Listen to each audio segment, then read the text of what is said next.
Good evening, ladies and gentlemen. Welcome back to the Tegiwa BMW M8 GTE Championship on iRacing. It's round 4, it's Oulton Park. You're joined by myself, James Salt, and Tom McMahon in the commentary box. Good evening, Tom. Good evening, Mr. Salt. I am thoroughly looking forward to an absolute treat tonight, as we've got 2 races to look forward to, so twice the action. We have 2 races, you're right, and this is something that's sort of developed through today, Tom. You were speaking to Luke, who we're watching here go around the track. So just tell us a bit more of the format, and it's changed to 2, if that's right. Yes, so we've got two races, both equal in terms of championship points, so nothing changes there. We've got a shorter 10-minute qualifying, which the drivers are just starting their quick laps now, so a bit more pressure on the qualifying to get a lap in early. Then a 20-minute race, and then we go again with a whole another 10-minute qualifying and another 20-minute race. So a little bit shorter, more punchy, hopefully a little bit more excitement maintained throughout the race. As we know, in a longer race, it does sort of dilute and calm down towards the end. So hopefully, with a short, sharp track that we've got today, we'll have 2 cracking races. And 2 races, so technically double the points compared to the previous weeks where we've only had the 1 sort of feature-length race. So there's plenty of points on offer. Talking of points, Jake Hewlett and Pete Harrod tied on points at this point. Again, round 4. Lewis Bibby, 33 points in 3rd place. Connor Murphy in 4th, and then Rob Baker in 5th spot. So yeah, I mean, very, very tight at the top, and especially tonight with 2 races, a lot could change. Let's talk about the track. It's Oulton Park, obviously. I think looking at the sort of width of the track, it's probably the most narrow track that we've got on the calendar. Would you agree, Tom? I would absolutely agree with that. So it's going to put all the more emphasis on lap 1 and trying to make moves on those cold tyres, which could make you a hero or a zero very quickly. Obviously, we know the grass in iRacing on the new tyre model is like oil. So I'm expecting some fireworks. Yeah, me too. And I actually ran a few laps earlier in the week as well, one of the practice sessions, and set a 1:30 dead, which at the moment I would be clear on poles. And yeah, I hope that's. I kind of hope I'm wrong at this point because I'm pretty sure that was what I set. Maybe it wasn't. Who knows? Anyway, Adam Shepherd's currently on pole. Jack Grime in 2nd position. Still very early in qualifying. The thing that we've seen in this championship, Tom, is qualifying's a little bit different from most leagues, where it's, as we're seeing so many cars on track, it's open qualifying. So yeah, I mean, you can be caught in a bad position behind someone on a slower lap or whatever, but it really does shake things up. Absolutely, and with only now this 10 minutes and it's a near 90-second lap, so it's not a lot of time, maybe 4, maybe 5 laps if you're really quick around the track and not getting any off tracks to get a time in. Obviously your first lap will be a bit slower because the tyres won't be up to temperature. You can see Bibby proving that as he's got loads of traffic in front of him, so it's about trying to find a gap, nail the lap as best you can, and hope. So there is the emphasis on getting a good banker lap in and then seeing what you can do after that. As you saw, Jake Hewlett got held up. I would have expected him to have gone to the top of the standings, but he's slotted into 2nd. And Rob Baker flashes up, first one into the 1:30s. Puts a little bit of a gap between himself. Adam Shepherd doesn't improve, but doesn't change position. Huge lock up in the background. Let's have a look. Where is in this session? Who are we looking for? Pete Harrod. I can't find him. Pete Harrod, let's have a look. I'm not seeing him either. I'm not seeing him, so that's going to really shake things up in terms of the championship if we don't have Pete Harrod, who is joint top at the moment with Jake Hewlett. I guess in that sense, we've got Lewis Bibby, providing he has a good evening tonight and takes some points, will overtake Pete Harrod. So let's see how it unfolds anyway. But yeah, I think you're right. I can't see Pete on the timing board, unfortunately. It still is a very busy grid. I think we're certainly over the 30 drivers, probably closer to 35. So we've not lost really anyone over the course of the 4 weeks that we've been running this, which is great. We watch Rob Baker coming to complete a lap, very close at the top with Jake Hewlett and Rob Baker. Yeah, we just saw Jake complete his lap. He's gone quickest. Rob went purple through sector 1 and 2 on this lap. Has he improved? Yes, he has. So again, hardly anything in it between the top two. A little gap. And then Adam Shepherd, a man I wouldn't have put my money on to go provisional pole at any stage. He's been a top 10 runner. That hasn't really been troubling the upper echelons, but a great lap from him, 1 minute 30.6. Absolutely, I mean, the big thing here is Lewis Bibby way down the pack. Well, he's in fourth. He's moved up now. Sorry, I'm getting carried away. Who has still to set a time that we can? Connor Sheldon, the man who went up 15 positions, I think it was last week, after an awful qualifying, just to pick his way through the carnage. He'll be hoping to get a lap time in and get towards the top 10. I think he started, like you said, I think it's about 27th last week, and by the end of lap 2 or 3, he was very much up there. I think he had a really strong finish, but I think at the time I recall saying that it wasn't a strong qualifying for him, so hopefully he can get a lap in this time and potentially start better than 27th. Nonetheless, he still gained a ton of places last week, so a good, solid effort from him. Still Adam Shepherd on pole position. Surprisingly, it's a cracking effort. It is a cracking effort. Yeah. We'll see if that changes. We've still certainly got time to go over the start-finish line and set another time. And through the course of the series, we've seen that if you do cross the line, even with a few seconds to go, you can complete that lap. So still a little bit of time for the guys. Extremely close as well, and we've seen that throughout the championship. I think as the guys have got used to the car, got familiar with it, they seem to be getting more out of it, and it's bunching everyone up. I think it's been a good championship so far, but we have got many more laps and corners, and lots more action to come. Cracking lap. Sorry to. No, you could. Ben Sharp put him up to 5th position. He's following Rob. Is that? Yes, he is. So he's getting a little bit of draft. Not a huge draft circuit, you would say, though, especially with the chicane. I think we just saw Carl Swift catching the inside barrier.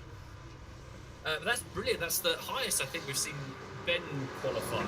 So it's clear to see that the drivers, as you said, they're getting used to the car. They're improving. I mean, Ben is harrying Rob up the hill towards Druids as they flick it through the almost double apex right-hander.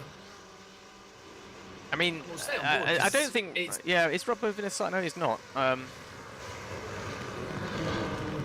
be interested to see what happens here, because Rob's not necessarily on a quick lap, but he's kept his foot in it, and he's not lifted at all. So is Rob going to improve?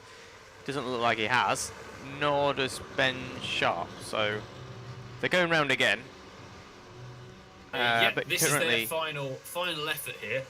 Yeah. Still in really strong positions in 2nd and 5th position. So 2 races this evening, much shorter races. They're in a prime spot to start. But I do think the cold tyres on the run down to what corner will it be? Let's have a look. On the run down to turn 3, that sort of that hill sort of there's a little bit of a turn 2. Well, you could call it turn 2. I think it's a little bit of a right kink. It all goes a bit light there, so let's see what happens through the race. But fingers crossed we get many of the guys through safely, and we're in store for a good race. Track temp 24 degrees. We've just seen disappear. Adam Shepherd. He won that one. Yeah. The Rob's bailed. Who else? Jake just on the buzzer. Adam's given up with his lap, and I think Jake Hewlett with a cracking 1 minute 30.3. I mean, it's no James Salt 1 minute 30 on. No, I'll eat my words with that one. I'll go back and check. Maybe I should have entered. Clearly, show them how it's done. That cracking result for Adam Shepherd. Starting in the front, that was a huge smash into a barrier from somebody. I believe is Gavin Ransom. Yes, he's setting green sectors. Let's see if he can improve on his P12. Got Reese Lewis in front of him. A few guys, yeah. Connor Sheldon didn't set a lap time. Liam Davies didn't set a lap time, so a lot of guys struggling to get a lap in. Here comes Gavin Ransom, car number 15, over the line. Does he improve? He does. Doesn't change any. Oh dear. No improvement. Oh dear. Oh wow. Well, we can flick away from that incident. Who is still out on track? I believe. Come on, guys, reset. Get off the grass. So we've got car number 1 and car 26, Mike Moss.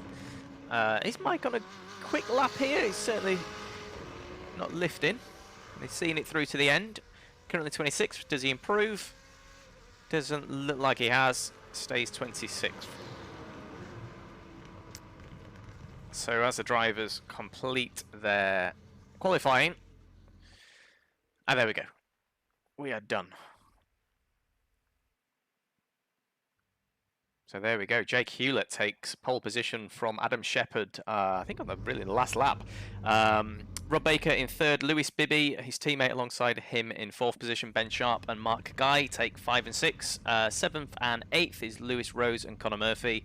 Jim Forsyth and Carl Swift, good qualifying from Carl Swift in 10th. Martin Higginson and Gavin Ranson, also good qualifying from him in 12th position. Shane Piggott and Dave Vincent in 14th. Mark Burton, Jack Grime, solid performance from him in 16th.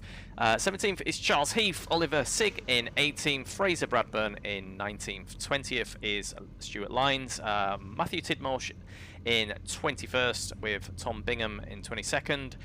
Luke Sedzikowski in 23rd. 24th is Anthony Mott. Rodron Vella in 25th, and 26th is Mike Moss. 27th and 28th is Kevin Straw and Reese Lewis, with Tim Darracott, Alex Richardson in 29th and 30th.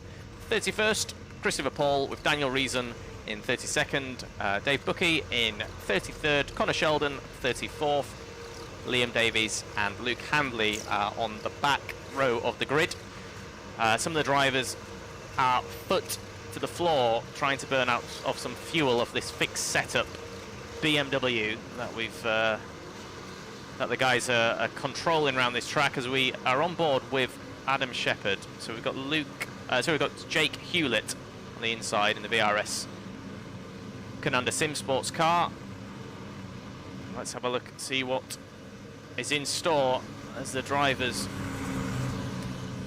come to complete this formation lap. Who's your money on, Tom? I think for me it's, I don't know, it's, let's see what happens. As it sounds like they've got some contact further back, unbelievably.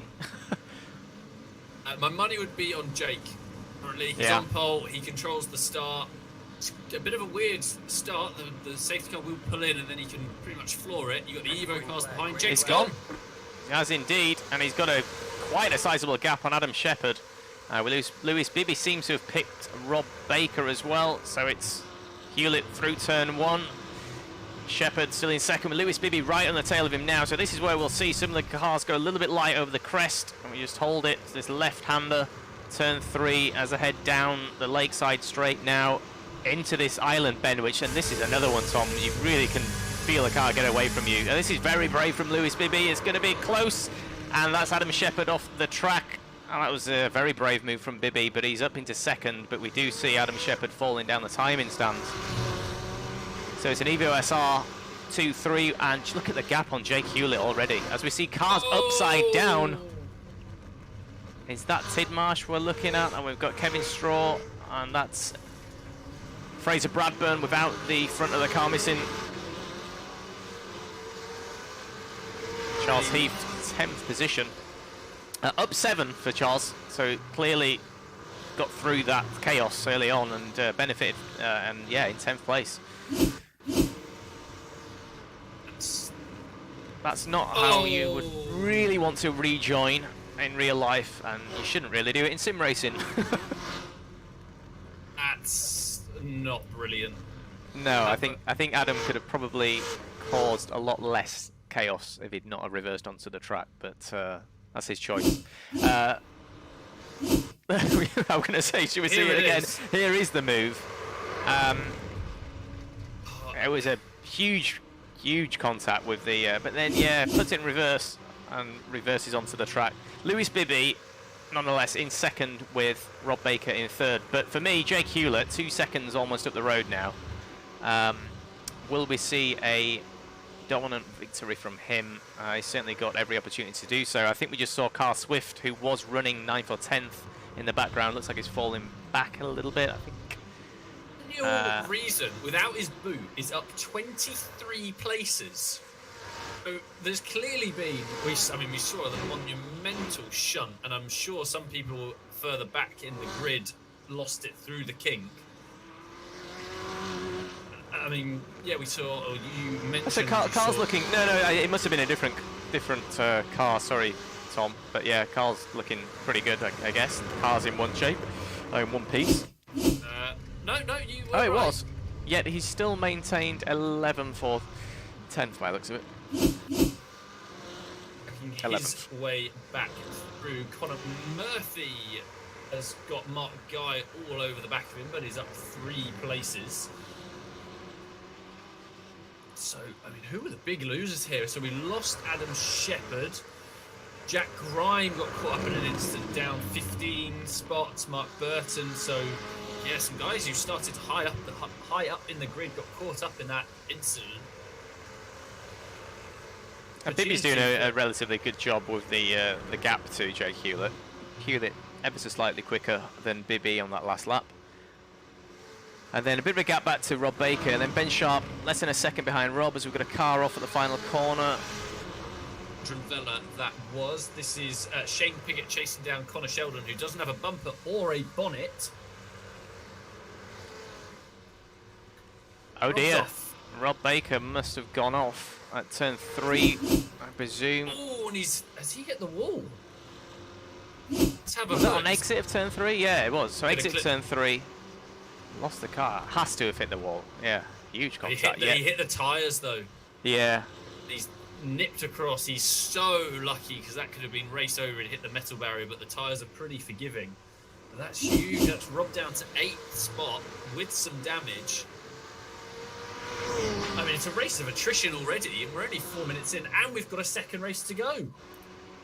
I think that's probably why there was a second race introduced. Potentially so, but I mean, we've got so Daniel staying 9th, up 23 spots. We've got Mark Guy again, still chasing down. Yeah, these two have a cracking battle. And like you said, it's just keep it clean, and you really are in with such an opportunity if you're able to do so.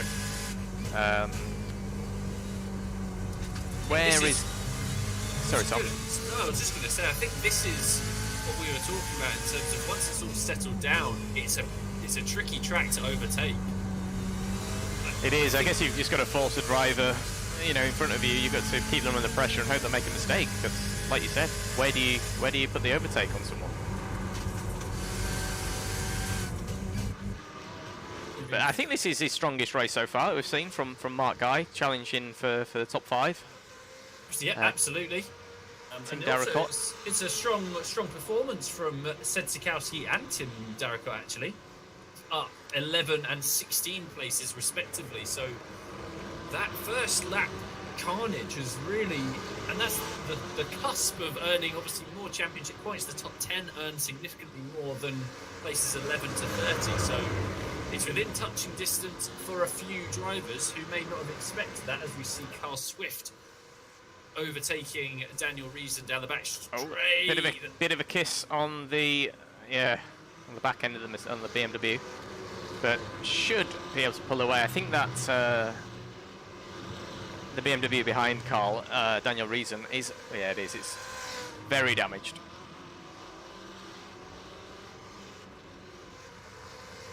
Ben Sharp's running well as well in 3rd place. I think obviously we saw Rob Baker drop quite a few places back to 8th, so that's promoted some of the guys. But yeah, very strong performance so far from Ben Sharp, heading into turn 3, where we actually did see Rob lose it on exit. And then behind him, Conor Murphy and Mark Guy, yeah, less than a second. So effectively, got a good battle on here for the last spot on the podium. I think Ben must have had oh, we've got a car. That's a big lockup as well from Sharp. And I think Ben must have had an incident because his last lap was a 1:34, and these guys have closed in. So there's definitely can't afford another mistake. I want to see Anthony Mott has had a crash. What's happened here? Is this going to be through Island Bend? It is. That's wide. Ooh, Are you not going to stop that? Oh, wow. Me. That was Baker going through. With Jim Forsyth behind him. Rob has got back to 7th. Yeah, Higginson further up the road. Is a nice battle. Oh dear. That all got a little bit too close to each other as we see Dave Buckey. He's pointing in the right direction. And he's now up to 14th. Which puts him 19 places up the grid from where he started. So like you said earlier on, Tom, there's been some huge movers in this one. Lots of gainers and folks that have lost a lot as well. Lewis Bibby still 2 seconds behind Jake Hewlett at the front as we see Mark Guy. Yeah, he's left that battle for P3 and he's falling down the timing order. So that was Martin Higginson into turn 1 by the looks of it. So was Martin Higginson a bat marker? No, he was actually, no, he was battling, wasn't it? Yeah, he was very much in that battle. We can have another. Connor Sheldon.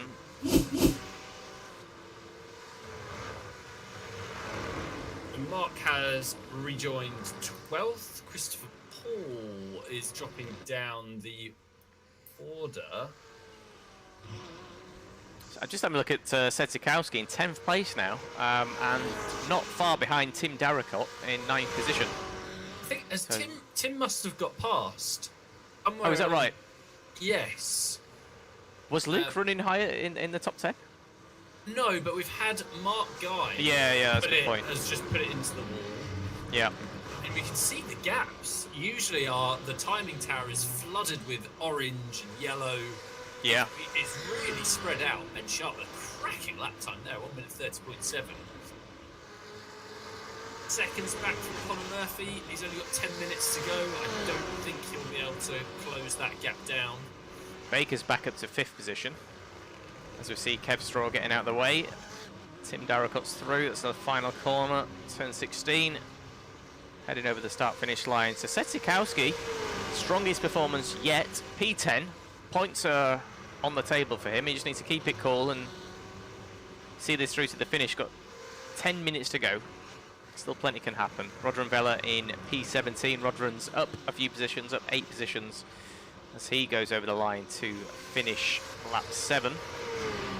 Lap 6 onto lap 7. And Rodron's been a part of the championship from day one, hasn't it? As many of the other guys have, but I think we've seen a few newer faces. Last week, I recall a newer face. But yeah, Rodron very much a part of this. Mark Burton, we're watching. Down 5 positions, so I think he was another one that potentially got caught up in the lap 1 shenanigans. Although his car's looking okay, so I wonder if he dived in the pits. Yeah, there's two fast repairs, but we didn't mention. So if the damage is... that's a lot of curb. Me. That really unsettles the car. Davis, and now he's got getting the lights flashing. He's fuming. He's confident. Both mowing the lawn as well. On the black stuff, lads. Who's going to come off best out of these two? So it's 19th and 20th. So Davies actually dropping back a bit now. As Burton stretches his legs. He's nearly got a second gap. But Davies still having a strong a strong race because it's actually up 15 positions, whereas Burton's down a few, down 4 places.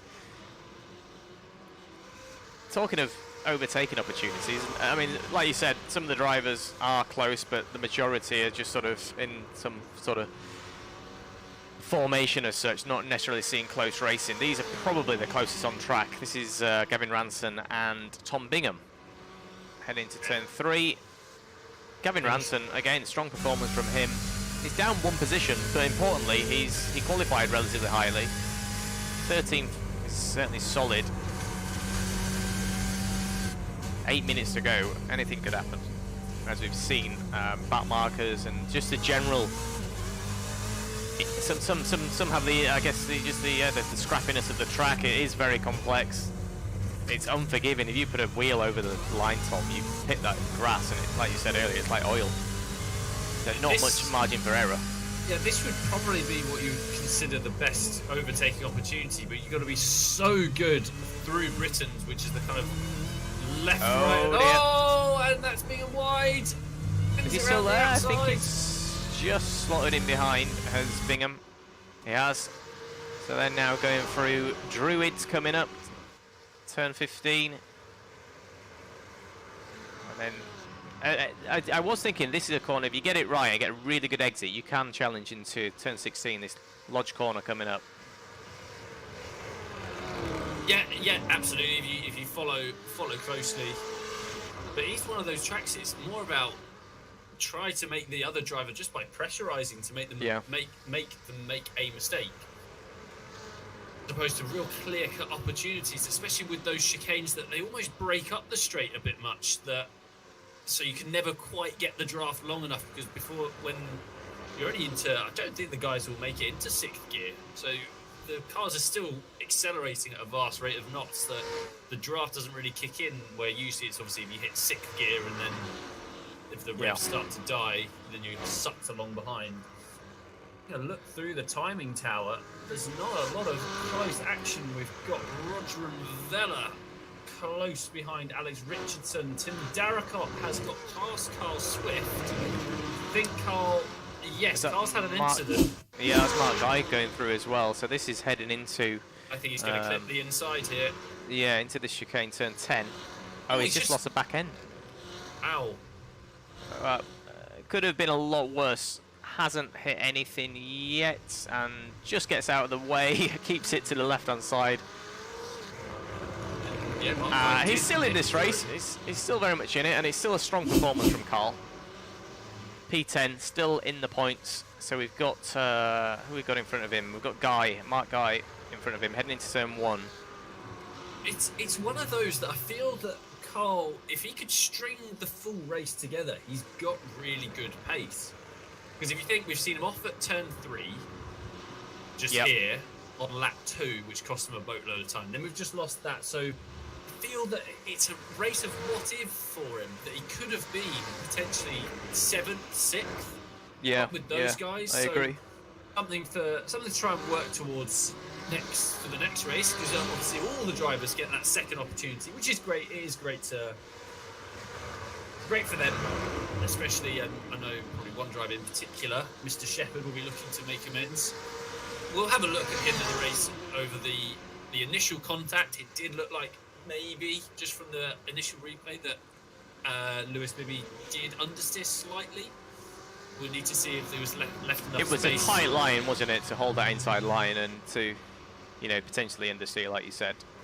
So we'll have a look at that, and then we'll also then see what else, because I'm pretty certain, even though we've seen the rejoin wasn't great, to put it nicely, but I'm sure there was more to that, because so many cars were off the track. And for someone like Tim Darracott, who's up 21 positions, that wasn't you're right. Just one instant. Nick Bucky up 22 places as well, on the verge of the top. Yeah. On the verge of the top 10. I'm just going to go back to Mark Guy, because he is hunting down. Well, talking of Bucky, I mean, if these two have any contact with each other, then it's going to remove them from the spots that they're occupying, and potentially promote Bucky and even Ranson as well, who's not far behind Bucky at all in P11 and P12. So, yeah, I mean, this is certainly the closest we've got on track, like you said. 3.5 minutes to go, both in point scoring positions. So, are they going to sort of settle into this, or are we going to see Mark Guy challenging Darracott for 8th position? We've also got Carl Swift not too far behind, so how's your nerve, Tim? Because you've got two guys who I would say are quicker, they look quicker on track, but he's got the high ground, he's got track position. Let's see if he can hold on to it. Gavin Ranson is starting to heat up a little bit here, just while I don't think any moves going on. Gavin Ranson's catching up to Dave Bucky as they go through the chicane. Ranson started 12th, currently 12th, so I think he's the only guy that's not, other than Jake Hewlett, the only guy that hasn't moved positions yet. As we see, that's Guy, isn't it, on the exit of turn 16? It is basically the last corner. Completely lost. Martin Higginson is looking around, so that's Tim Darracott. Yeah, that's all still fine. So he's pulled a little bit of a gap to Mark Guy. Well, we saw Guy, didn't we, on the grass? So checking with the leader. Yeah, how you doing, Jake? Troubled. Where are we? I think 2 more laps at the end of this one. I think he'll cross the line with less than or more than a minute and a half to go, so he should get round to start another one. Yep, I agree. He's catching these back markers, and we've seen Jake get into some trouble. Not usually, I don't think any of the instances he's got involved with have been his fault with back markers, but he needs to be vigilant. Back to the battle in the top 10. And we'll also keep an eye and see if that gap between car 51, Dave Bucky and Gavin Ranson gets this is a little close. bit closer. It is, and they're swap positions. Something has gone on here that means Gavin Ranson is through. Let's flip back. I mean, I think Mark's thinking he's driving a lawnmower, the amount I've seen him on the grass. Well, it's Darracott's car that's got that damage on the front. Guy, much better exit this time around. Last time around, he was on the grass all over the place on that last corner, but not this time. Very close. Nice early lift. He's set himself up much better for turn 1, and that's a sweet pass down the inside as Darracott makes a mistake. One of those, it can happen if you're driving in your mirrors. Yeah. And with obviously there's no ABS, so if you miss your braking point by just the slightest margin, then quite quickly you're going to find yourself offline. And Mark Guy with a really nice move. Was 9 indeed. seconds up the road between. Oh, you got a car off in the barrier. Jim Forsyth is a second behind Martin Higginson. Carl Swift can't quite get close enough to. He's about a second, isn't he? Just over a second. And I think he benefited slightly through that turn 1 overtake from Guy. Setikowski pushing. Thrown a bumper, so I feel he's had an incident, gone back to the pits. He has, yeah. And yes, Jake did just get enough, get round quick enough to start another lap, so he's on his last lap. Dave is off again. The race has just fallen away from him. It's going to be into the chicane. It's like he lost it on exit, did he? Or maybe even tagged a... He did tag it on the right hand. Yeah, too much curb. Again, what could have been Jake Hewlett, dominant race. Let's have a look at P6, P7. They are less than half a second on the track. Here we go. So this is Forsyth in the Tegiwa car. Martin Higginson that we're watching going through Shell Oil's corner, turn 5, the hairpin. As they exit there, but this, I mean, yeah, strong performance from Martin Higginson. A supreme support performance from Jake Hewlett as he exits the final corner. He started from pole, led every lap, had no challenges. Congratulations, Jake, for VRS Coanda. Sim Sports takes the victory in race 1 from Lewis Bibby and Ben Sharp. Has also crossed the line. Conor Murphy has crossed the line.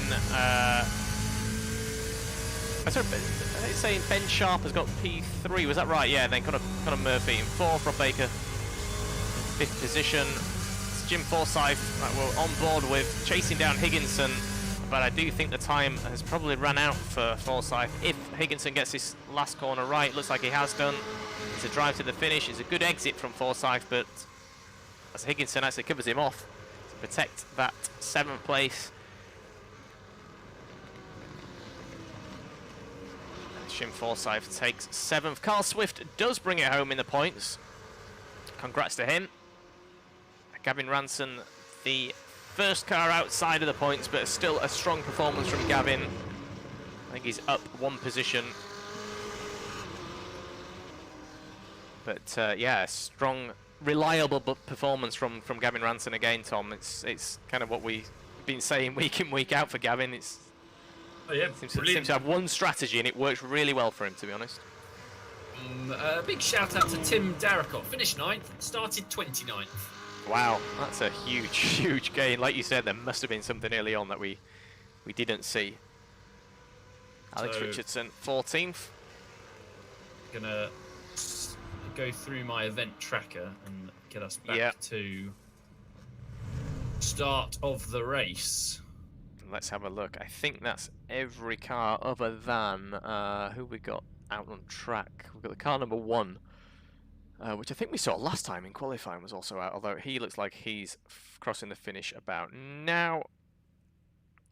So that is race 1 of 2 at Oulton Park over with, as Jake Hewlett takes P1 from Lewis Bibby. Ben Sharp takes 3rd position. Conor Murphy takes 4th. In 5th, Rob Baker. We saw Rob having a bit of a contact with the tyre wall, but nonetheless he still grabs 5th spot. Martin Higginson in 6th. Jim Forsyth, 7th position. Mark Guy, Tim Darracott, sorry, and Carl Swift rounds out the top 10. Great racing from those guys in that one as well, so congrats on everyone in the top 10 for the points that they've picked up in race 1. Talk us through this, Tom. So let's see what we've got. We're going to follow Rob as and I'm actually more, so we'll stick on board and we'll analyse the first incident here, and then we'll see what goes on maybe further back through the pack. So we're going to just start to slow this down, and we're going to hop on board with, going to get one of, if not the best views in the house. So let's slow this right down. Lewis on the inside. I don't think he's got anywhere else to go.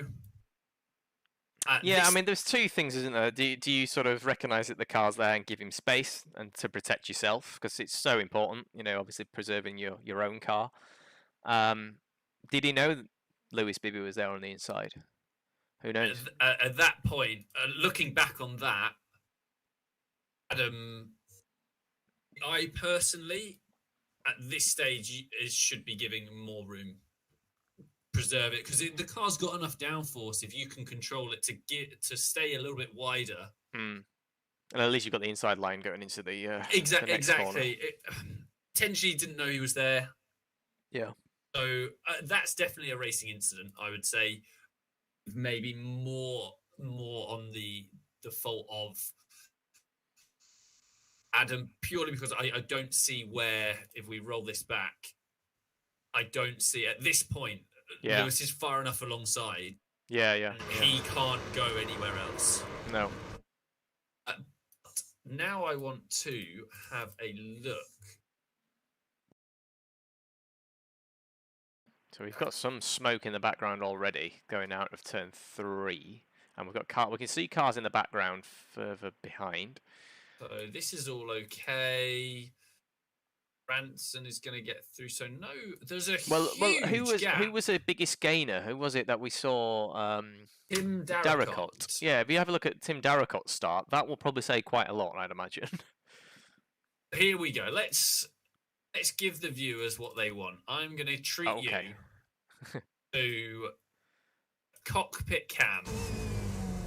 He's miles behind everyone to start He's with. also got damage at this point, so we've got 2 drivers off there. That looks like Bucky, I think, on the right. There's smoke in the pit lane. There is smoke. I thought I saw that as well.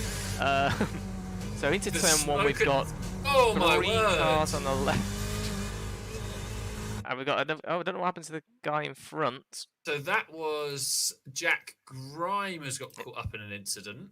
It was Grimes, yeah, on the. It was a huge crash. Oh, we've got a spinner at the back into the pit lane. You're right. Wow. Exit stage right. Sorry, I can't control myself here. So let's have a look. Let's see what happened. That is a lot of curb for number 22 car, but he made it safely. I think it's going to be, it's up here. It's Dave Vincent, Mark Burton to blows. Oh, and there's a blinker. A car vanished. Car 35. Deployed the vanish technique into turn 1. Let's hop back to, Tim's already got damage. Yeah, I think we heard contact on the formation lap, to be honest. So he's now going to, someone's missing a boot already. Just swoop through there. Off goes Dave. There's cars crashing on the straight. And then down to turn 3, we've got 1, 2, we've got 3. I count 3 cars there. It's the narrowest track on the calendar. It's been expected, to be honest. As we see, here we go. We've got cars on the roof. We've got cars on the inside, on the outside. We've got a joiner joining the track right on at the angle like you shouldn't. But anyway, as he charges on to the first chicane, we've got another car off there. And we're just reminding ourselves that Tim and Darracott getting 20 positions in this first race. This is why. If you keep it on the track, you usually have a good chance of picking up some good points. And Tim Darracott gained 20 and took 9th place. Clearly demonstrating that. So I believe, Mr. Soul, we're going to have to leave it there as the next session is already up. Righto, let's go to a pause screen. Let's load into the other session, but we'll be back shortly.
And we're back, just like that.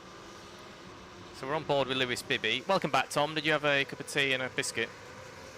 Sadly not. It was No. it was a quick transition, and before we know it, we're back into qualifying. Look at the cars! It's race practice. Yeah. We've got Bibby, then we've got Baker. We've got, I think, Jake Hewlett's involved with this lot as well, further back. 10 minutes of qualifying, 9 minutes to go. And like you said, Tom, there's no space on the track for anyone really. Bibby's doing some tyre warming. Yeah, you're right. There's Jake Hewlett, championship leader, trying to make his way through. Can't.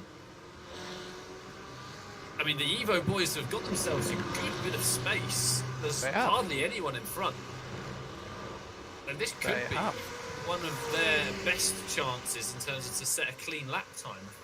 Did I see Ben Sharp is up ahead? Yes, he is. He's got. Well, Ben's not slow, so should be enough time. A lot of free space, and then that's the next. Here we go. Qualifying is a go. 5 laps, I reckon they'll make.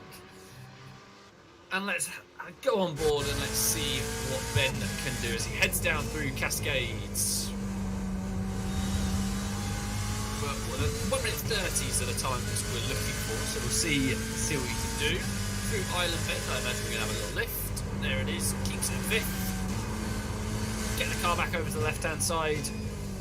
For turn 5, use the camber slightly deep into there. I think you can hold it second when the tyres are there. Oh! Might be an off track, who knows? Through Britain's, keeps it second, now a bit of understeer. Oh, I mean, it's a scrappy lap, it's entertaining. Towards Hislops, it's right, left, get back over to the left to open up the right. Quite hard. Well, he's kept his foot in it, Tom, so I don't think he's got an off track just yet. He's having a great time out there. Towards Druids. Down 2 gears. Right. Keep it to the right. Yes. Back onto the power. Heading down towards the final. Well, the final real corner. Lodge corner. 2nd gear. They don't get oversteer over the crest. Power towards the line. What is the first time on the board? 31.2. We will see the times drop as Jake Hewlett, 31.1. So, managed to get him some space. And did he get in front of the Evo guys? Well, Bibby and Baker, I think, must have off-tracked because neither of them have got a lap in. Oh, there they are and in front. Lost, Sorry, yeah. We've lost one. It does look like that, doesn't it? There's only one. Yeah. And I didn't see. It looks like that's Rob because it doesn't have the red markings. It is Bibby. He's back. Found himself some space. Oh, hello. Found himself a lot of oversteer there. And so Jake Hewlett went to the top. Connor Murphy's making it as he's crossed the line. Very nice. So times are close. Times close. We'll go to the gaps from the leader. So top 2 very close indeed. Tyres still getting up. We saw Ben Sharp has got so much more time in that car. That was one of the most eventful qualifying laps we've done in the season. I've tried to cover one in each round that we've done, and that was by far the most entertaining.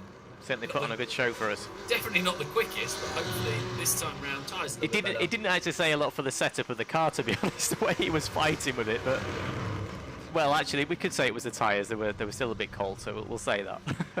But it's not this car round here. To be honest, it's a big car, it's a fast car, it's not necessarily able to stretch its legs to its full, potential. And it's just a tight, twisted track, so it's not easy, as we see Jake Hewlett pop into the 130s. But yeah, Tom, this isn't an easy combo, regardless. No, not at all. And it's almost, there aren't many of the corners that the GTEs kind of love. There's this corner, those kind of fast. Oh, it's going to be a huge crash. Oh, Baker threads the needle. Did he get through without any contact whatsoever? It's like Moses scenes. parting the Red Sea. No, you're right. It's a classic British track. These cars, as I said, it is a big car, so the side-by-side action leaves not a lot of wiggle room, as we saw in race 1.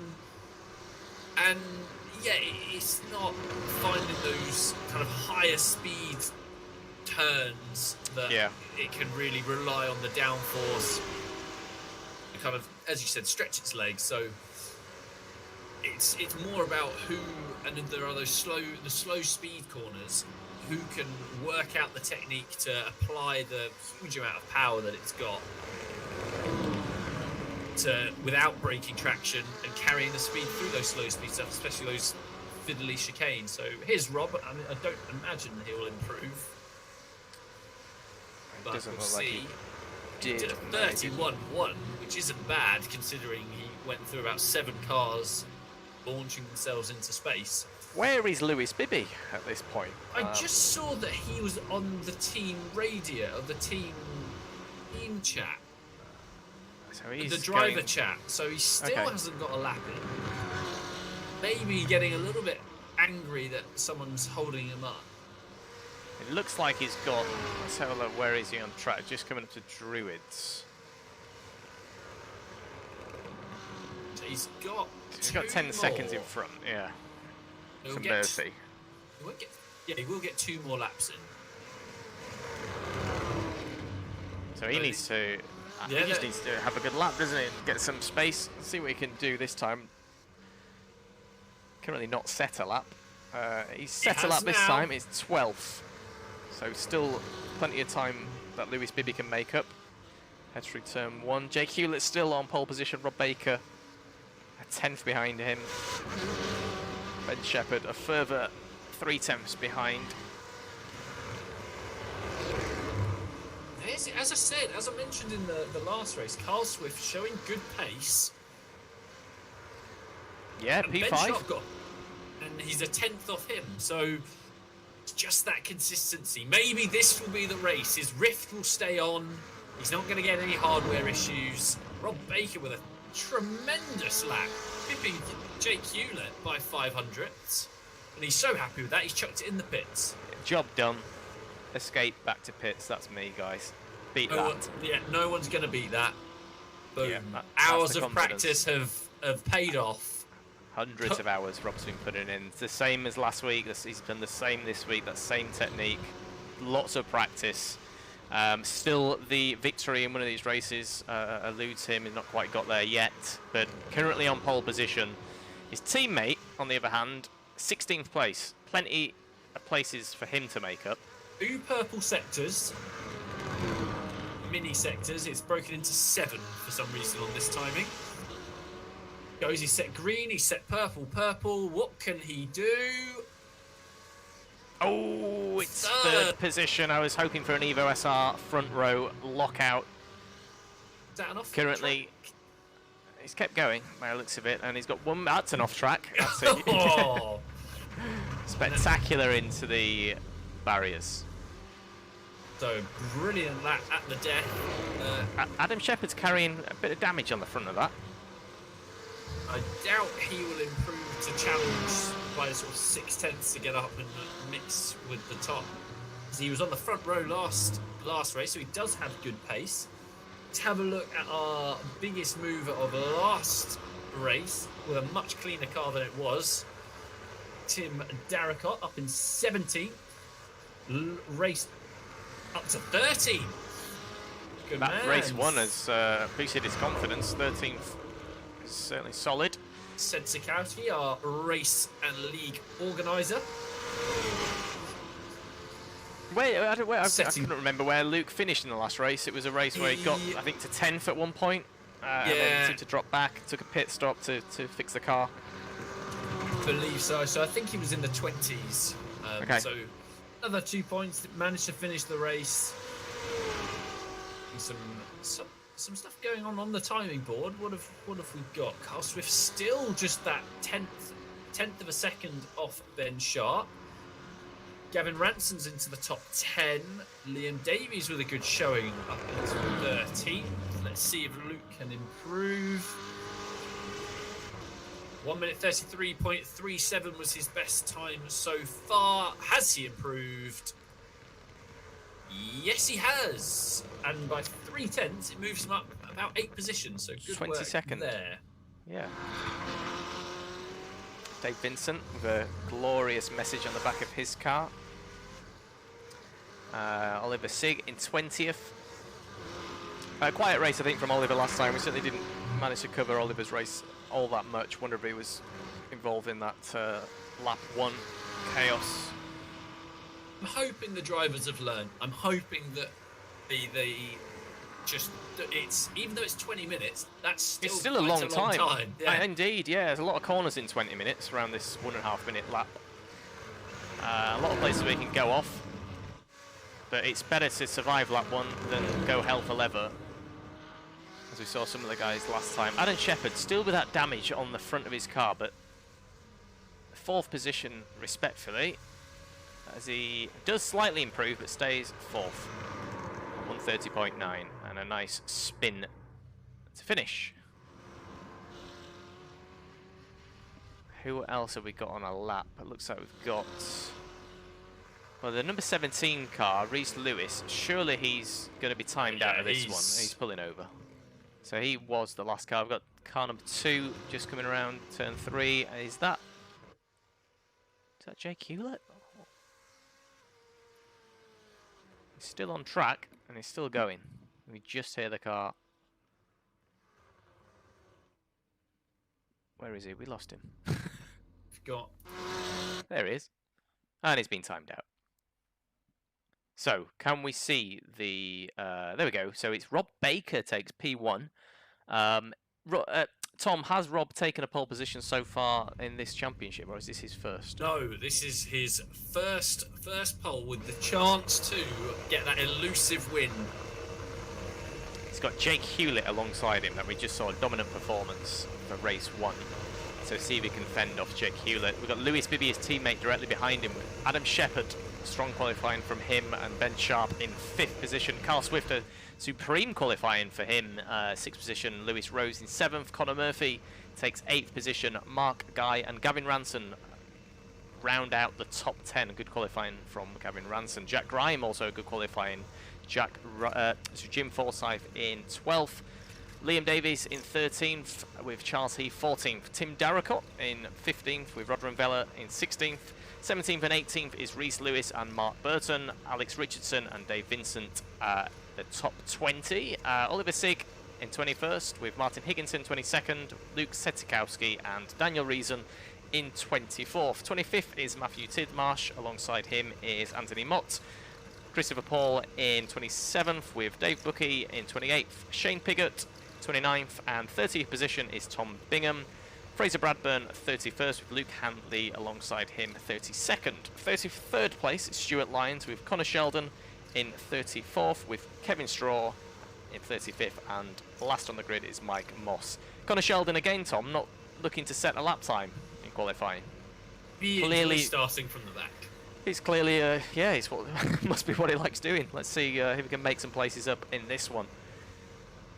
So, it's Rob Baker from pole position.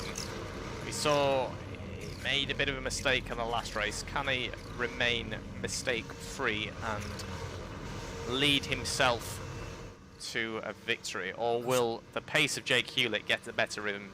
We'll find out. I was going to say that obviously Rob and Lewis will be on team chat together, so they can orchestrate the start. And I wouldn't be surprised if you see Lewis Bibby up the inside of Jake Hewlett immediately. I think you're right. Well, team tactics has been a crash. There has been a crash already. We've got a guy in the back. We've got cars in the back. Guys, it's a formation lap. It's 60 kilometers an hour. Anyway, Rob Baker has the hundreds of hours paid off for him. Can he get a victory? Let's find out as he leads the cars over the start finish. He's dropped the hammer, and it's Hewlett actually got a really good start as well, very much alongside. He's actually taken the lead already into turn 1 from Baker, as we see Lewis Bibby having some contact with Adam Shepherd in 4th place. Heading into turn 3 now. This is where the cars go light, and it's Baker on the inside line. Should be relatively smooth through there for the guys. Certainly the top 10 are through safely. At the moment, we're not hearing much contact further behind, which is great. Bibby chasing down Hewlett as well into turn 4. Coming up to turn 5 now. The sharp right-hander, the hairpin. Everyone's through, Tom, so far.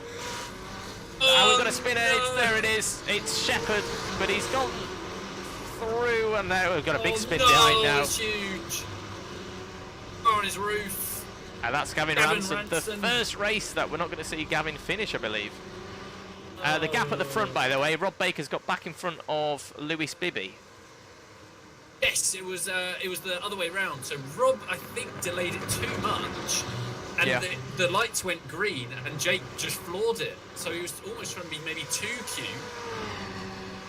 And on a track that's hard to overtake, he's let the race winner from round 1 get in front and get the high ground. So let's see what Rob can do, and he's got to stay right on his bumper. Lewis Bibby trying to close that gap as well. That's not going to be easy with these two racing. They need to race pretty hard to slow themselves down effectively for Bibby to be in contention. Unless He's Bibby close. can just catch on outright pace. But this is certainly more pressure than Jake was under in race 1, so it's good to see. And the timing board on the left-hand side of your screen is much, much closer than it was at the start of race 1. Which is good to see. A lot of the guys making it through. So where have we got? Carl Swift in 6th position. We see Baker going through turn 4 into turn 5 now. Gets it slowed down. It's actually Hewlett that's locked up, but Rob seems to just follow slightly. He's on the inside now, coming into the chicane. Is this going to be a move done? Is Jake Hewlett going to lift? He has done. Rob's managed to control the back end. And now the side-by-side coming into yet another chicane. And Rob now on the inside, on board with Lewis Bibby, just watching this unfold in front of him. And the gap is certainly closed now. And Bibby's back in contention with Sharp, very much behind him. And then we've got a bit of a gap back to Adam Shepherd. And Carl Swift having a really good start as well. Mark Guy, Lewis Rose and Jim Forsyth. Liam Davies rounds out the top 10. Oh no, I was just about to sing Bucky's praises because he's up 10 spots still. Christopher Paul's up 15 positions. Sensational scenes. I mean, that was great racing though, back to the front. These guys put on a show, great, respectful, clean racing. That slight mistake from Jake, and he just kept understeering wide once he locked his wheels. And Sharp is staying with these guys as well. Carl Swift set the fastest lap of the race.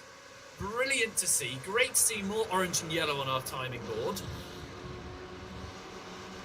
Practice pay off for Rob. He's back in the hot seat. He's got track position. Will he hang on to it, or will our championship leader and race 1 winner from last race get back ahead? It is sure to be an exciting 16 and 15 seconds remaining. So Lewis Bibby as well, very much in the hunt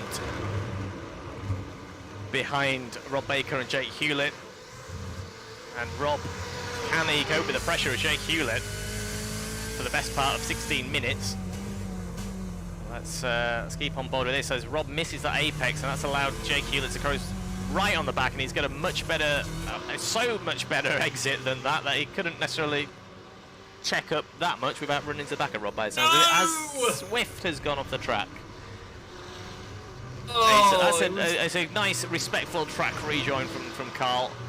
Good angle to do that. He's still in 12th and still can make up positions, but not what we wanted to see from Carl Swift. Where was that? And it was on exit, wasn't it? And then I think he got a bit of a nudge as well, which just helped him round even more. You were right, Tom. It's just that general ability to piece it together for the best part of 20 minutes. It seems to be lacking, but Carl Swift certainly does have some good pace.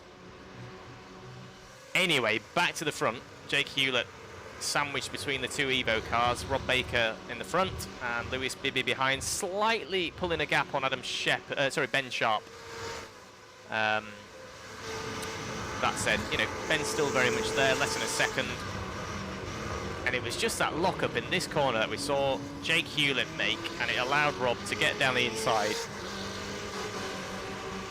And they swap places. Through the first of 2 chicanes, good exit, clean, no mistakes there. Was that a better exit from Hewlett? It looked like it was. Like you said earlier, you can challenge into there, but you've got to get it perfect, and you get very close to those hay bales on the inside. Rob again, slightly missing the apex, could have got a better drive out of there, but I think Jake was a little bit scrappy as well. You saw Jake was turning left to a right-hander because he got so close to the hay bale and just got a bit of dirty air there. This is sensational things. Let's check in further down the field. We've got Christopher Paul, as I mentioned. He's up 15 positions, and he's putting Carl Swift, who qualified 6th, I think. Yeah, I think it was 6th, yeah, and he was holding on to that, and then we saw that mistake. Has put him into, well, yeah, I think he put it back down to 12th, but whether he got back in front of Christopher Paul, now in 11th is Carl Swift, Christopher Paul in 12th position, and we're watching Connor Murphy in 21st. Where did Connor start? He's down 13 positions, so not familiar for us to see him in 21st, but fighting his way back. Tidmarsh in front of him, coming up to the final corner. He's having a look down the inside. It's just showing the nose of his car as we see Tidmarsh locking up. And a good drive. It's a matter of time. Yeah, I mean, he's got contact, or had contact to the front of his BMW. Connor Murphy not looking pristine. But nonetheless, he's in the race. He's 21st. As we see one of the Tegiwa cars, and that's Connor Sheldon getting out of the way of the 2 front runners. And it's just this section for me that we see Hewlett just able to, I don't know, it just seems a little bit more accurate through that area, I guess. But it's still Rob from Hewlett, from Bibby. Ben Sharp dropped back a little bit more, so just seems to be losing the top 3 guys. That's a lock-up under braking for, was that, it wasn't Oliver Sig. Piggott. Full lock-up under braking, didn't take anyone with him. That was spectacular. And that's the no ABS. I presume it was a full lockup. It was a full lockup. And round it goes and hits the barrier. Shane Piggott in 18th position. Back to the front. It's Hewlett with the fastest lap of the race, a 30.2 last time round.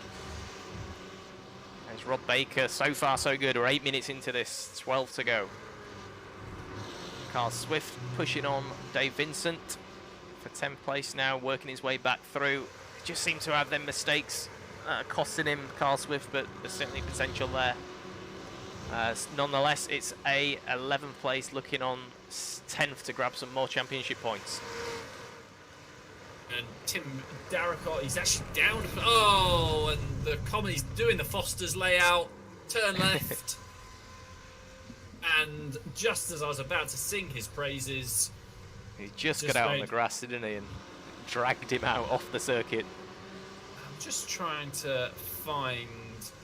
Who's that? That's Murphy, isn't it now? It's just coming to shot around the outside. He's got it. That's Connor Murphy up into 17th. Connor Sheldon hasn't shown up today, Tom. I think it's fair to say. Yes. We haven't seen a single qualifying lap from Connor, whether he just got off tracks for, or, you know, got caught up behind someone or made mistakes, whatever. But yeah, it's a strange one because he had such, I think it was Donington, he had a much stronger performance there. This is going to be Carl looking to the outside. Oh, straight past. Lewis Bibby with a 30.1. He's not hanging around. Chasing down. This is great to see when you've got 3 guys very equal on pace. Look at the gap now to Ben Sharp. Yeah, Ben Sharp, 2.6 behind. It wasn't even a bad lap. Ben put in a 1 minute 30.8 last time around, with his best lap at 1 minute 30.83. Yeah, still a very good lap. It's just these guys are now operating on that kind of level where to almost qualifying laps, lap after lap after lap. And it is very close to the qualifying times.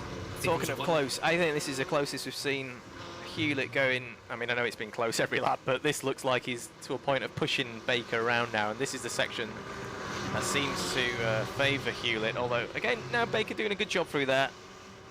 As long Take it back. As long as Rob gets drive up the hill, it's if he messes up the final right-hander that will really dictate if... And that's wide. That was wide. Jake's And he's gone right defensive. Difficult to hang it around the outside here, but Rob's having to go on the inside line. Jake's got a much better exit. And turn 1 is somewhere where you can overtake. Rob's covering that inside line, forcing Jake to go to the outside. Give him space, he has done. And again, Rob with a slightly compromised line. Behind all of this is Lewis Bibby, that's just come into shot with a lot more pace around turn 1. As a side-by-side now into Cascades. And Rob doing what he needed to do to keep hold of that, Tom. Really good defensive driving. Good driving all around from everyone. I mean, there's less than 4/10 between... Is that me having a look? Yes! Oh, it's cracking racing, it really is. 6/10 covers the top 3. And this fighting will allow Ben Sharp to start drawing in. Make no mistakes, you go through the little chicane. This is close again for Hewlett. It's that exit of out to Britain's the chicane that Hewlett just gains, and then actually through this sector they're relatively equal. But look at Bibby now on the back of Hewlett. Hewlett, a mammoth task to get past Rob Baker, but also keep Bibby behind him as well. And both teammates, I'm sure, like you said, are communicating. As Bibby is fighting a huge bit of oversteer on exit of Druids. It's just dropped him back ever so slightly. And he needs to compose himself, get back on the back of Hewlett. Rob Baker doing an outstanding job at the front as well under this pressure. All 3 of these top guys showing what iRacing and what good sim racing is all about. Absolutely. Jake's in that really awkward position where, because it's such a narrow track, there really is only kind of one racing line. So as soon as he puts himself off that racing line, it makes him vulnerable to Bibby. So he's in that catch-22 of almost pass or be passed. And it's produced some great racing. We've got a great battle as well for 7th, 8th, 9th and 10th all together. That's Carl Swift now up to 9th, so very much in the championship points now. He's fought his way back from, I think, 12th when he spanned. I think he was running 6th at the time. But he's certainly got himself back up there into the points with, Liam Davies in front of him, who's also having a good race. He's up 5 positions. Back to the leaders, Rob Baker from Hewlett, from Lewis Bibby, P3, and then we've got a little bit further back, Ben Sharp in 4th position. As we see Hewlett again getting a good exit. Out of turn 12 now, coming up to Druids. Here we go. Slightly wide for the apex, for the second apex, which allowed Rob to get on the power a little bit earlier. Late the throttle. The gap has not gone over, I think 5/10 is the biggest I've seen it. He's got to stay close, and I feel, snap oversteer as he turns in. If he can stay close through the island bend, he could try and set up a move into turn 5, the hairpin, but he's not close enough at the moment. Actually, Bibby's closer. That's the corner where Rob did it on exit in race 1. Doesn't do that again. See Bibby in the rear mirrors of Hewlett as we're on board now. We've got a lot of back markers coming up, and that usually means, I'm not even going to say it, but yeah, let's see. We all know what you're thinking. Yeah, let's hope that doesn't come into play. 3 of the quickest guys certainly on track, fighting. We don't want to see this change for any reason other than what they decide amongst themselves. So let's hope the back markers do a respectable job. They're coming into them now at the the second of the 2 chicanes. So far, so good. Further up the road, we've got Connor Sheldon, Kev Straw. Still Rob Baker. They're all fighting they are. for position. So they are. I'm sure they'll be on the radio in the sim now, speaking, basically saying, get out of the way. Flags. Rob wants this. He's been putting the hours in. He's quick, and I don't think we've got everything out of the championship that he could have given. Has had some mistakes as well as contact with back markers. Talking of back markers, Kev Straw is the guy in front. It looks like Kev's done a wonderful job, moved aside just before turn 1 as the leaders go through. And then further up the road, we've got Reason and Bookie, the next back markers. But as we see, I think some contact further back. Carl Swift still in 9th position with Liam Davies in 8th. So these guys are very much settled on this pace. Although it's a good exit that time from Carl Swift now. Having a look into turn 1, he's on the inside line. He's committed to it by the looks of it. Sorry, I just saw this gap went down to a 10th, and I'm trying to. It's all good. These are the two big battles we've got on track. Everyone else is kind of dispersed. So well, looking at the timing tower, Carl Swift is still behind Liam Davies, so that move didn't come off. This is close again. This is close again. Hewlett's having a look to the inside. Baker's having to go defensive, then move slightly back onto the racing line, which is fine. So again, defensive, and Bibby is closer to Hewlett than Hewlett is to Baker by the looks of it, or Bibby getting a bit of a scrappy exit out of there. All right, coming into Druids they go. Jake's throwing it in there, getting a good exit. Yeah, Rob was slightly wide. Yeah, Baker struggled to hook up both of the apexes there, and that's allowed Hewlett all the way onto the back of him. Hewlett again looking to get a semi-cut back, you could say, better exit. Had a lodge corner, right, into turn 1, Baker going defensive. And Baker going very defensive now, and it's allowed Bibby back onto the back of these. I mean, we say back, he's never actually left half a second, but we're talking 1-2 tenths now, and when we get to about 4 tenths, it feels like it's an age. This is Hewlett pushing Baker, coming up to turn 4, Island Bend. A very tricky corner to make, let alone when you're racing like this. They're side by side now. Is it going to be a pass around the outside for Hewlett? Can he do it? He's now got an inside line for Britain's. No, he's just slotted back in front as Baker. I can't catch a breath. This is, honestly, this car around this track, as we mentioned, it's sensational, and Hewlett's going for it again. Down the outside. That's contact. The grass. Oh, that's huge contact. No. I don't know what could have happened there. Oh. So has that gifted the victory somewhat to Baker? Oh. I mean, the car got away from Jake, didn't it? There's not much you can do when you're on the grass there. I mean, Lewis Bibby certainly the one that came off the worst out of that. The gap at 1.3 now to Hewlett. Hewlett's probably carrying a bit of damage. The person, Rob Baker, was the only one. It looks like he is, isn't he? But I presume that puts the blame on Rob. He felt he did something wrong there, did he? Rob pushed him off. I'll have a look at it. Well, yeah. At the end of the race, because we've still got, I think, 2 laps to go. I wonder if Rob pushed him slightly wide. Ben Sharp is right on the back of these guys for a double podium. Well, so it looks like Hewlett over the front right is carrying a little bit of damage. But if he can stay this close behind Rob, hopefully that will just sort of neutralise the effects of the damage.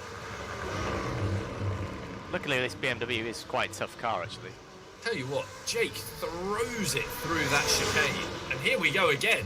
This is part 2. I think it's about part 7. Yeah. Yeah, it's through that chicane, and he gets such a good exit because he's so aggressive on the left-hand turn. He throws it over the curbs in a way that Rob doesn't, so it sets him up for a nicer right-hander and then just gets on the power. I'll try and get us onto an onboard to really show what you mean. Just while we're saying that, Carl Swift is all over the back of Liam Davies, and that's not a lot of room. You've got to get this right. You've got to get that right on the brakes. It just about makes it. And you saw the car getting away from Swift then, but manages to catch it and still very much there, but it does look like Davies has got a bit of breathing space now. Right, turn 1. Hewlett's back on the back of Baker, as we saw Baker lift, presumably because he felt he was the guy that made the mistake and forced Jake to make that error, which actually cost Lewis Bibby, his teammate, more than anyone.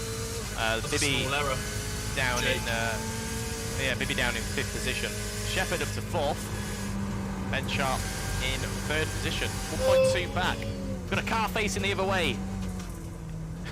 Goodness me! So and Rob's all out of shape on exit. So this is where Jake throws it at this curve. Oh, that's too much. Oh, he manages to hold it. We've seen cars spin on exit. I think it's too far back currently. There's nowhere really to pass except maybe the last corner, but Rob's holding it together. I've only just realised it's the last lap. Yeah. That has gone so quickly. Carl Swift's gone again. Carl Swift's off the track. He's down in 15th now. Carl, no. All right, back to the leaders. Last corner coming up. It's got to be Rob Baker's. And I don't think I saw anything necessarily untoward from Baker in that contact that we saw. But nonetheless, he lifted and sportsmanship came into play, but he still takes the victory from Jake Hewlett.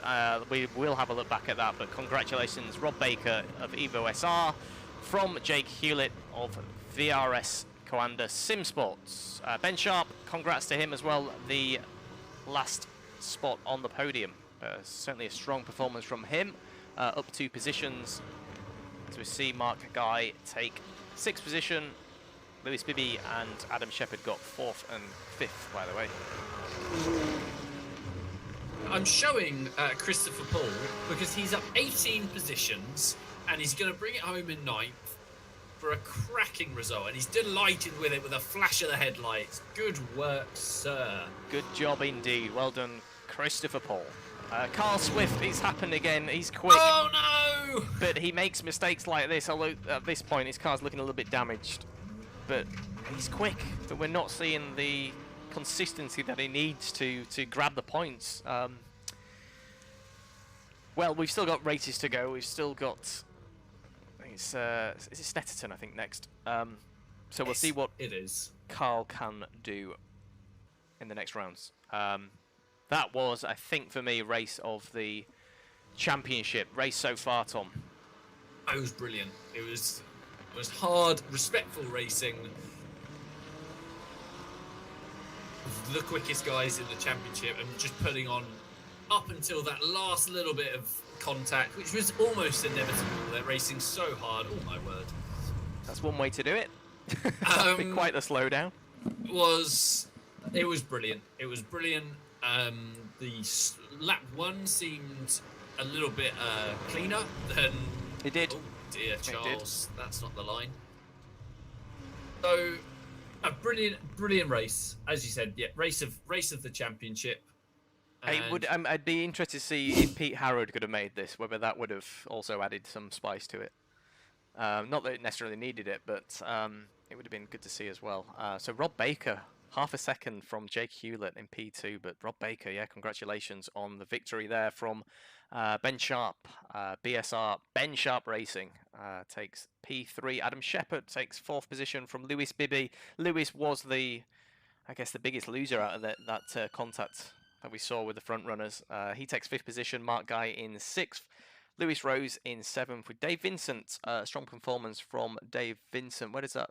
12 positions. And then Christopher Paul took 9th, up 18 positions as well for Christopher Paul. And then Jim Forsyth took 10th position and the last points spot. Everyone does get points prior to that. You get 2 points out of the top 10, but the big points are in the top 10. So this is that battle that we were watching.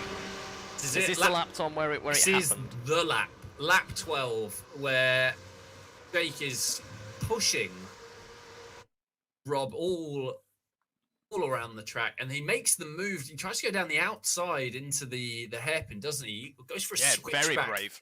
Yeah, switchback through the fastest turn on the track. Great shots. Yeah, and he's going to break deep, but obviously the camber Evers the inside line, which is what. So he's ahead by quite a way. He really throws it in there.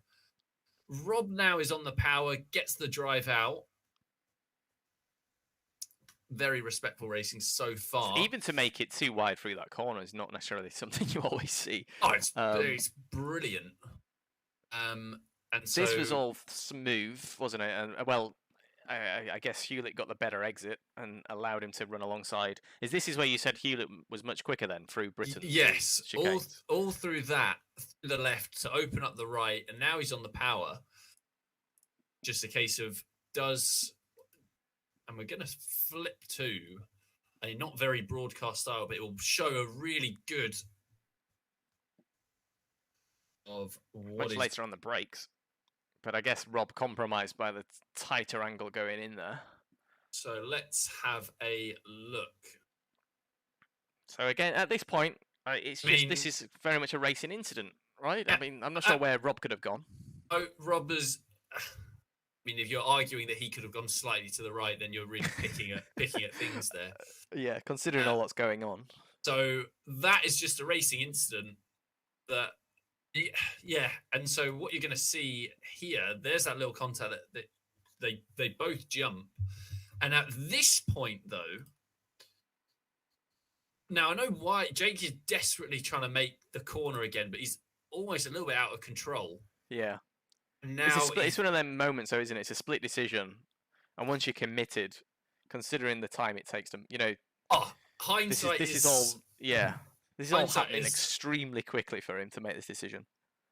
Yeah, hindsight would say maybe should have gone to the left of the tyres, but as you said, I mean, if we go back and we play this in real time from on board, actually, they're going to take this all the way back to this point here, and I'm just going to be quiet, and I'm just going to let this racing, because it is absolutely sensational. He drops it down a gear there.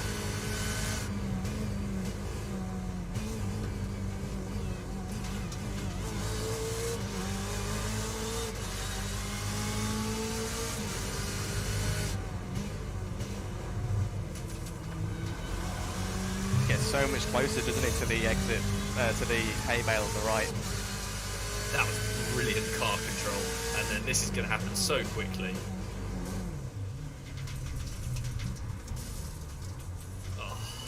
I mean, Bibby was always there, wasn't he? He knew Bibby was extremely close, so...